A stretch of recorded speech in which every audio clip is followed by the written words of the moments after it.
On the news, President Muhammadu Buhari presides over National Security Council meeting, instructs thorough investigation into Kuje prison attack.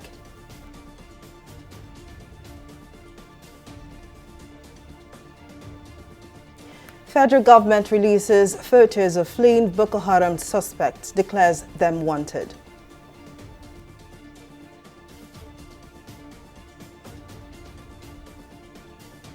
And Peter Obi picks Dati Baba Ahmed as running mate in 2023 general election. We're glad to have you join us to news now. I am Folashade Ogurinde. President Muhammadu Buhari has assured Nigerians that his administration is doing everything within its power to recapture the prisoners who escaped from the Kuje Correctional Center in Abuja. The president made this known when he presided over the National Executive Council meeting on Friday.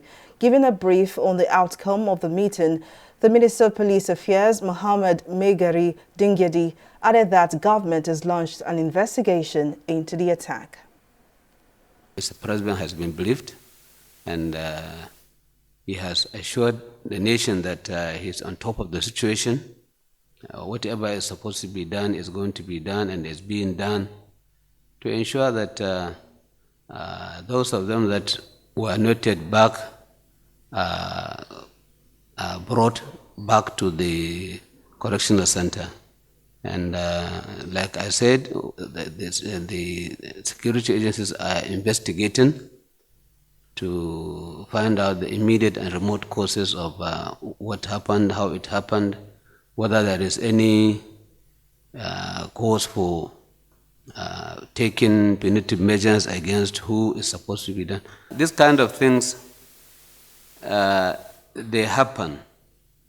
And I want to assure you that all those who are supposed to play a role in ensuring that the attack is neutralized did the best that they could to neutralize it.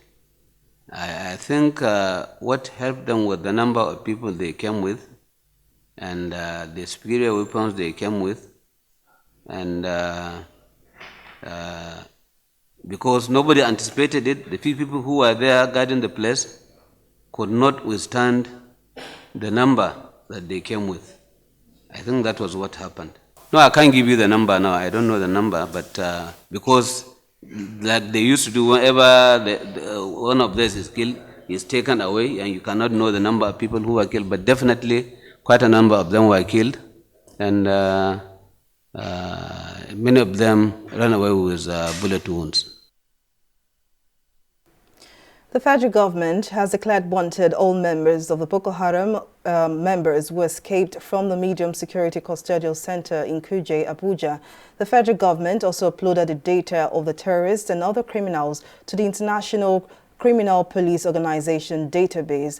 The spokesman, Nigeria Correctional Service Umar Abubakar, who confirmed this on Thursday, disclosed that the names, pictures and other data of the inmates have been circulated to other security agencies. The service also urged citizens to report to any law enforcement agency if they see any of these people or have useful information which may lead to their recapture. Meanwhile, reactions have continued to trail the Kuje prison attack, which led to the escape of more than 800 prisoners, including 69 members of Boko Haram terrorist group. Speaking earlier on TV360's Current Affairs program, TV360, Mike Ejiofor, former Director, Department of State Services, DSS, described the attack as a national embarrassment. Ejiofor added that the lack of closed-circuit TV portrays a failure of government in the area of curtailing insecurity in Nigeria. In fact, it's a national embarrassment. It's a big national embarrassment to even say that CCTV in such a facility, even though it's a medium security, is not working. In houses, in private homes now, people install a camera. How much does it cost to put a camera? So that shows the level of laxity, the level of ineptitude on our part. It's quite embarrassing. The cameras definitely wouldn't have stopped them from gaining access, but at least it would have assisted in investigation. Now we are left with nothing. When you were reeling out the figures, I can tell you without computing, you can see that most of those budgets that are not released, even the ones that are released, over 70% of them are recurrent payment of salaries. So money is not left for purchase of capital projects. And you see, with the corruption pervading everywhere, the little that they get, they cannot even use it. There are basic things. It's very annoying. It's very frustrating that simple camera, ordinary cameras, will not be found in such a facility. It's a shame. If you look, we have some military locations within and around Kuje. The airport is not far from there. So what about the police checkpoints, the army checkpoints that are on that route? Where were they and how did these people? A lot of questions need to be asked and answered. But the only way we can answer all these questions, actually, which is what I'm recommending, is for government to set up a high-powered investigative panel to look at who played what role and who didn't play what role. How was it easy for them to just go into and free all the high-profile suspects? How was it easy for them to assess the place? Who were on duty when this thing happened? A lot of questions. And now to politics. Senator Dati Baba Ahmed, founder of Bayes University, has been declared the running mate of Labour Party presidential candidate Peter Obi. The 46-year-old was a former lawmaker who represented Kaduna North Senatorial District. Baba Ahmed's announcement comes barely 24 hours after the Director General, Peter Obi campaign organization, Doyin Okupe, announced his withdrawal as the vice presidential candidate of the party. Speaking at an event in Abuja, the Labour Party presidential candidate, Peter Obi, described his running mate as a recognized wealth creator and manager who will fit well into the mold of a transformative and adaptive leader. I said to my younger brother, this is not a journey where you think anybody is boss. We will soon select a team too, because not just two of us. Chairman said two of us. Chairman is not two of us, that's governing states. We're going to have a team of people who will join us to be able, if we succeed, to be able to build the Nigerian that we desire, to start bringing people to have faith in their country, to have hope, to be proud to call Nigeria their own. We must save her. We're young, we're energetic, we're prepared to unleash the ingenuity, resourcefulness, and the energy of the young ones in this country. There is a message I'm going to carry, and I'll continue to disseminate that. And you only get this message from somebody who is knowledgeable, somebody who researches. When I hear a new thing, I know it. When I hear a valuable thing, I know it. And I cannot let it pass. The fertile land in the north is the crude oil of Nigeria. How much more nationalist can you be? How much more detribalized can you be? I see a brighter future for Nigeria from such comments. Then I want to justify from the angle of the individuals. He who was motivated by success in the private sector and fought and became a governor for 8 years. And since after those 8 years has maintained integrity and honor to this date, is one that will not fail in campaign promises. Yes. The federal government says it is looking towards a permanent solution to the problem of housing for Nigeria's over 80,000 registered refugees. It has also drawn up initiatives to alleviate poverty and hunger by equipping these vulnerable groups with empowerment skills. The Federal Commissioner for Refugees, Migrants and Internally Displaced Persons, Iman Sulaiman Ibrahim, made this known to newsmen in Abuja while featuring on the weekly ministerial briefing organized by the presidential media team. More details in this report. With more than 3.2 million refugees in Nigeria, providing adequate housing for these vulnerable groups has become more urgent than ever. To this end, the federal government says it has commenced the process of providing 5 resettlement centers for refugees in different parts of the country. Food insecurity is the greatest kind of insecurity because when you're hungry, you're vulnerable and you're easily accessible to the criminal minds. And we thought it was very important that we eliminated waste because as a people we're doing so much. But it's important that we kind of do with concerted efforts to eliminate waste, to eliminate duplication of efforts, to make it more accessible for these people. In collaboration with NIDA, we've been able to start the project ICT. The agreement we had to train 10,000 persons of concern. So far we've been able to start with the first 500. And after the training, they get a starter pack so that they can swing into action immediately, and also they get some stipends for their data. In collaboration with iCreate Africa, we've been able to also start the piloting phase of training in the areas of cosmetology, photography, catering, welding, carpentry, food juice making, barbing, and all this are the desired interests and skills of these persons of concern.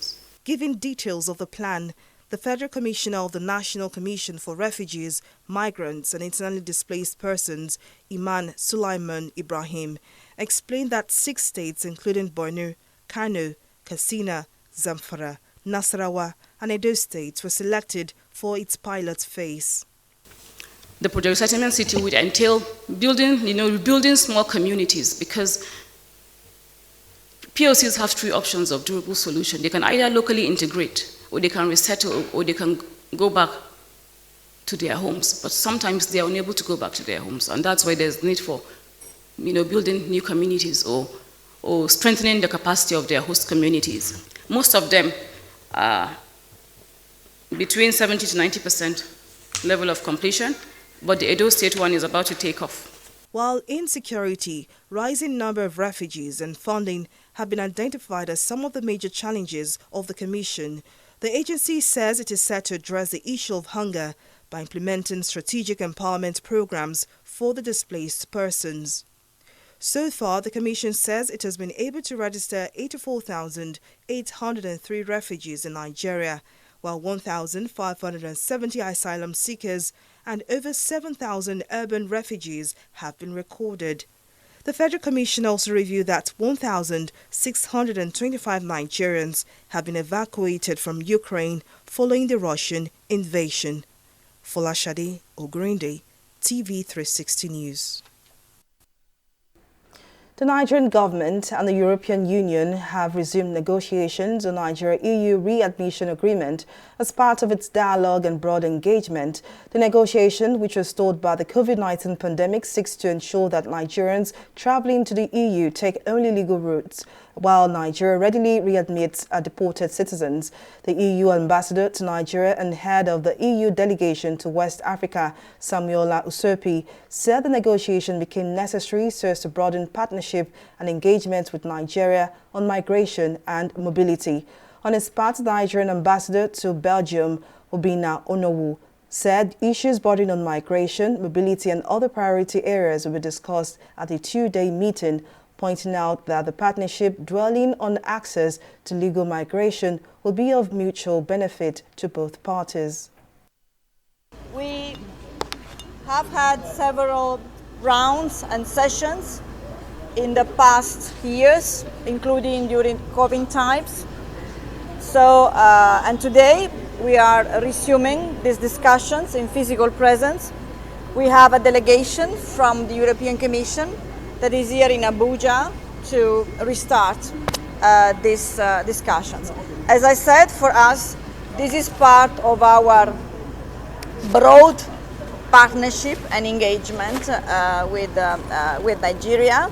Migration and mobility is one of the priority areas on which we agreed to work together, both in the framework of a new political ministerial roadmap that we have developed together, and in the framework of the new cooperation program between the European Union and Nigeria that we launched earlier this year.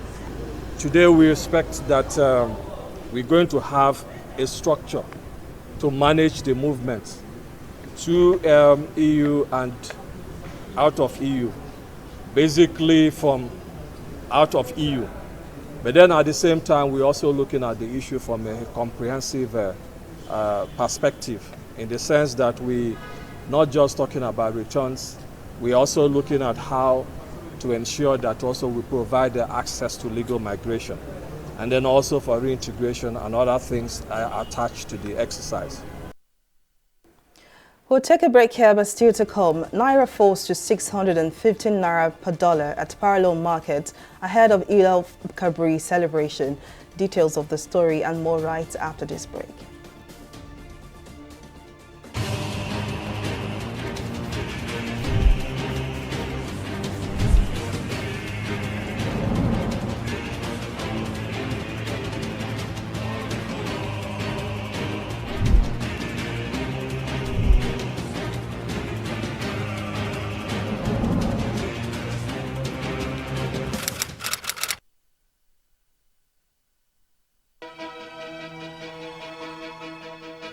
Opinions are free, facts are sacred, but truth is universal.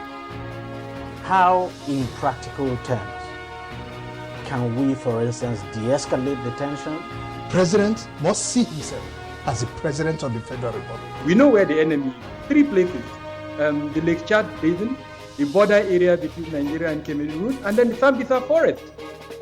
On TV360, we give you a complete dose of everything. Opinion, facts and undiluted truth. I hardly believe what politicians say in this part of the world. A new Nigeria is possible, a future is possible. We delve into the issues, dissect it so that you can understand it, use it to take action. I don't think there's any need for any governor to look for grant for ranching. TV360, dissecting the issues. Welcome back. Now here is a recap of some of our top stories tonight. President Muhammadu Buhari has reassured Nigerians that his administration is doing everything within its power to recapture the prisoners who escaped from the Kuje Correctional Center in Abuja. The president made this known when he presided over the National Executive Council meeting on Friday. Giving a brief on the outcome of the meeting, the Minister of Police Affairs, Mohammed Dingyadi, added that government has launched an investigation into the attack. We also told you that Senator Dati Baba Ahmed, founder of Bayes University, has been declared the running mate of Labour Party presidential candidate Peter Obi. Speaking at an event in Abuja, the Labour Party presidential candidate Peter Obi described his running mate as a recognized wealth creator and manager who fit well into the mode of a transformative and adaptive leader. But in case you missed any of our news bulletins, for more updates, do log on to our website on www.tv360nigeria.com. You can also follow us on our social media platforms on Twitter, Instagram, YouTube and Google Plus at TV360 Nigeria. On Facebook, we are TV360 Online.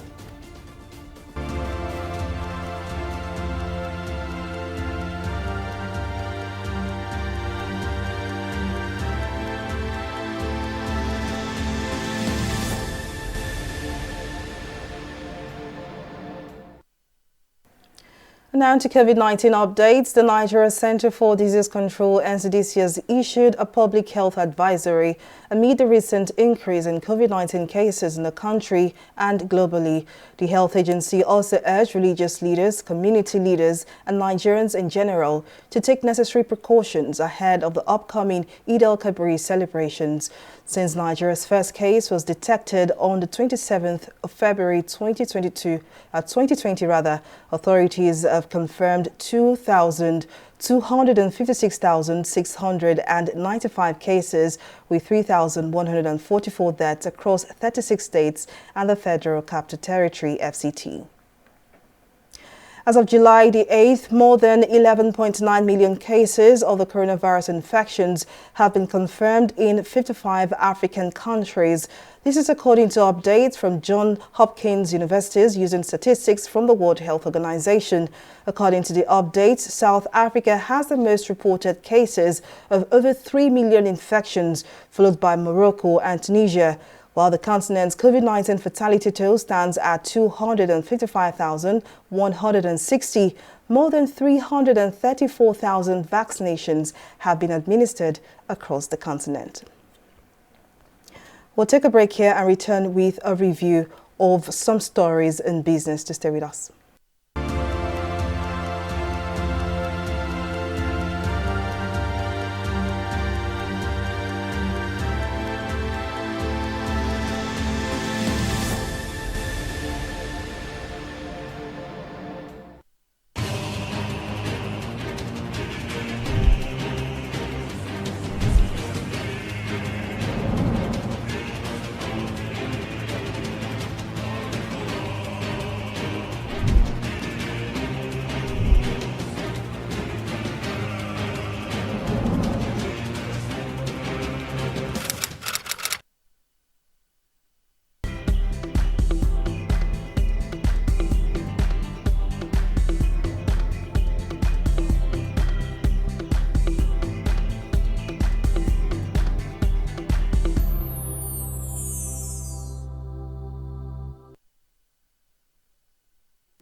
Welcome back. Simi Saladigun joins us now for more stories in business. Over to you, Simi. Thank you, Folashade. Welcome to business. Nigeria's oil production increased to an average of 1.16 million barrels per day in June from 1.02 million recorded in May 2022.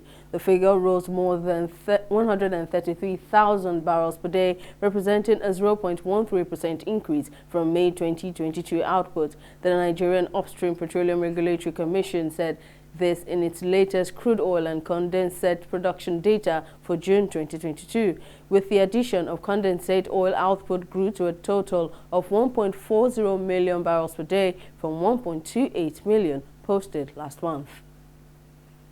Ahead of a two-day holiday for Eid al-Kabir, the Naira has depreciated to 615 Naira a dollar at the parallel market. The figure represents a 0.2% depreciation compared to the 614 Naira it traded last week.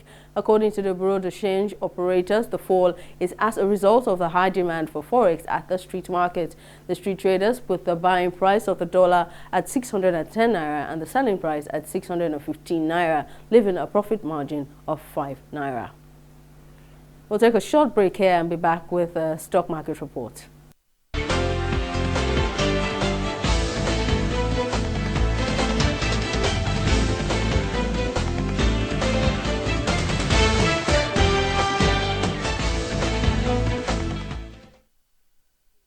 Well, local equities round off the trading week with a loss of 0.01%. They couldn't keep up with the winning streak recorded on Thursday. The all-share index paid at 51,557 basis points, while market capitalization maintained posture at 27.8 trillion naira. Bottom losers are Nigerian Aviation Handling Company and Cornerstone Insurance Company, combining a loss of 9 Naira 31 kobo. Capitan Group and Academy Press topped the gainers chart with 3 Naira 11 kobo. At the end of the last weekday of trading on the Nigerian Stock Exchange, a total of 115 million volume of shares valued at 1.778 billion naira exchanged hands in 3,479 deals. For global stock, the UK's FTSE, Japan's Nikkei, and the US Dow Jones are all in the greens. Well, I guess traders really took the right decisions here, to round off the trading week. Congratulations to them. Well, as the new week comes in, we hope that these good decisions will follow through. That's all on Stock Market Report. Back to you, Folashade. Well, many thanks, Simi, for that update. And now on the foreign scene, Japan police say the suspect in the assassination of Shinzo Abe used a handmade gun to kill Japan's former PM. Officers added that they found several handmade weapons at the home of the suspect, Tetsuya Yamagami, aged 41. Abe was shot at twice from behind while giving a campaign speech in southern Japan, suffering wounds to his neck and chest. He was rushed to the hospital but was pronounced dead about 5 hours later. Japan's current Prime Minister, Fumio Kishida, says he is lost for words, describing Abe as a personal friend. Well, up next is Entertainment Reporter News Now.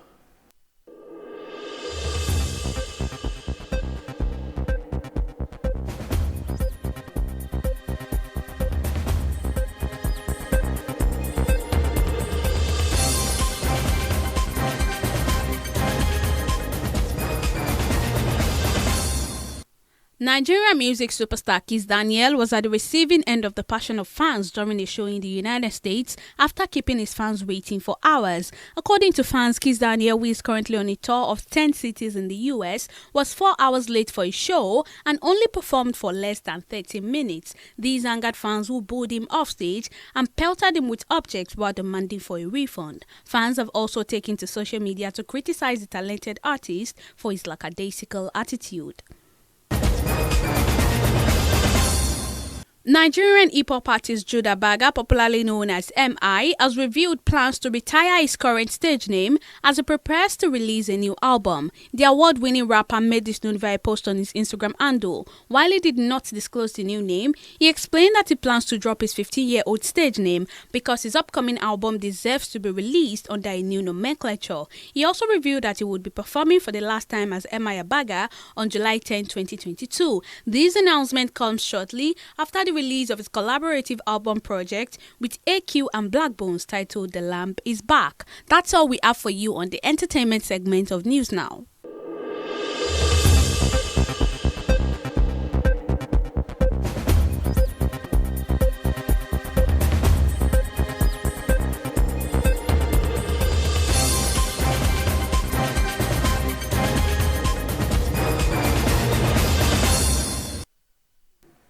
Away from entertainment and out of sports, Chiamaka Nnadozie has celebrated a clean sheet which helped the Super Falcons secure their first win at this year's Women's Africa Cup of Nations in Morocco. The Falcons bounced back from the loss to South Africa with a dominant 2-0 win against Botswana on Thursday. After missing a game against South Africa due to suspension, Nnadozie returned and helped the 9-time champions get their campaign back on track. The Falcons face the Swallows of Burundi on Sunday, July the 10th in their final group game. And that's the size of our news bulletin. Many thanks for watching. I am Folashade Ogurinde. Bye for now.